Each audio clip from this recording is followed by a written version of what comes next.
নমস্কার সকলকে বন্ধুরা, আগামীকাল আইপিএল এর দুটো ম্যাচ হবে, 12 নম্বর ম্যাচ এবং 13 নম্বর ম্যাচ। যেখানে 12 নম্বর ম্যাচটিতে মুখোমুখি হতে চলেছে গুজরাট টাইটান্স এবং সানরাইজার্স হায়দ্রাবাদ, এই দুটি টিম। এবং এই ভিডিওতে এই 12 নম্বর ম্যাচটির ব্যাপারে আলোচনা করব। এই ম্যাচটির টস প্রেডিকশন, ম্যাচ প্রেডিকশন আমি তোমাদের সকলের সাথে শেয়ার করার চেষ্টা করব। এছাড়াও এই ম্যাচটির ব্যাপারে আরো অনেক কিছু ডিটেলস তোমাদেরকে জানাবো। তোমরা ভিডিওটাকে স্কিপ করো না, পুরো ভিডিওটা তোমরা অবশ্যই দেখো। এবং ভিডিওটা দেখার পরে যদি তোমাদের ভিডিওটা ভালো লাগে অবশ্যই একটা লাইক করো। এবং এই আইপিএল এর প্রতিটা ম্যাচের আপডেট, টস প্রেডিকশন, ম্যাচ প্রেডিকশনের ভিডিও বাংলাতে দেখতে চাইলে চ্যানেলটিকে সাবস্ক্রাইব তোমরা অবশ্যই করে নিও। আর তোমরা যারা যারা আলাদাভাবে এই ম্যাচটির 100% winning match report, match prediction জানতে চাও, তারা অবশ্যই এই স্ক্রিনে দেওয়া হোয়াটসঅ্যাপ নাম্বারটিতে মেসেজ করতে পারো। যেখানে বন্ধুরা গুজরাট টাইটান্স এবং সানরাইজার্স হায়দ্রাবাদ টিমের মধ্যে এই 12 নম্বর ম্যাচটি হতে চলেছে গুজরাটের আহমেদাবাদে। এই ম্যাচটি হতে চলেছে নরেন্দ্র মোদী স্টেডিয়ামে।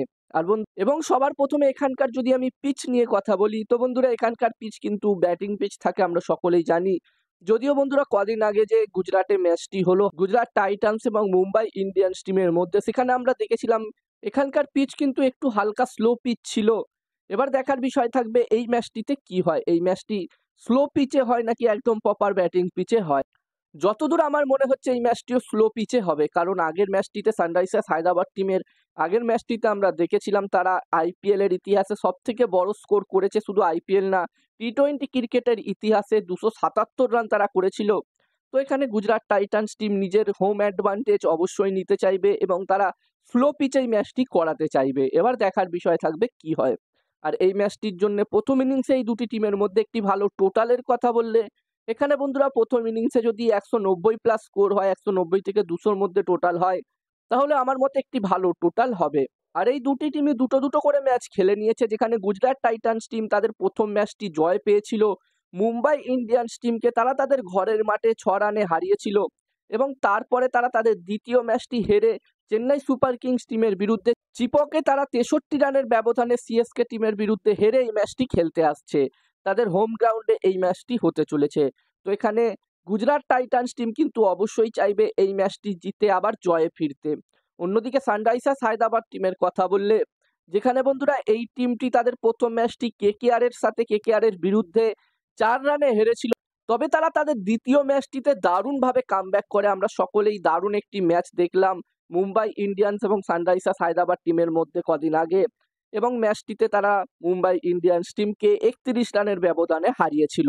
তো এখানে সানরাইজার্স হায়দ্রাবাদ টিম কিন্তু অবশ্যই চাইবে এই ম্যাচটিও জিতে ব্যাক টু ব্যাক দুটো ম্যাচে জয় পেতে। এবার দেখার বিষয় থাকবে এই ম্যাচটিতে তারা কিরকম পারফরমেন্স করে।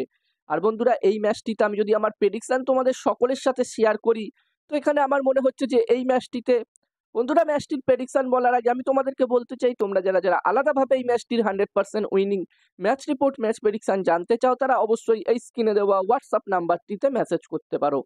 এখানে এই ম্যাচটির 100% ম্যাচ প্রেডিকশন তোমরা পেয়ে যাবে। এবং এই কাজগুলোর প্রমাণ দেখতে চাইলে হাসান ক্রিকেট প্রেডিকশন টেলিগ্রাম চ্যানেলেও জয়েন হতে পারো, ডেসক্রিপশনে লিঙ্ক দেওয়া আছে। এবং তোমরা অনলাইন আইডি নিতে চাইলেও এই নাম্বারটিতে মেসেজ করতে পারো। এবং হাসান ক্রিকেট প্রেডিকশন একটি ইউটিউব চ্যানেল আছে, তোমরা চাইলে চ্যানেলটিতেও ভিজিট করতে পারো, ডেসক্রিপশনে লিঙ্ক দেওয়া আছে। আর বন্ধুরা আমারও একটি টেলিগ্রাম চ্যানেল আছে, তোমরা চাইলে আমার টেলিগ্রাম চ্যানেলেও জয়েন হতে পারো, ডেসক্রিপশনে আমি আমার টেলিগ্রাম চ্যানেলের লিঙ্কও দিয়ে দিয়েছি।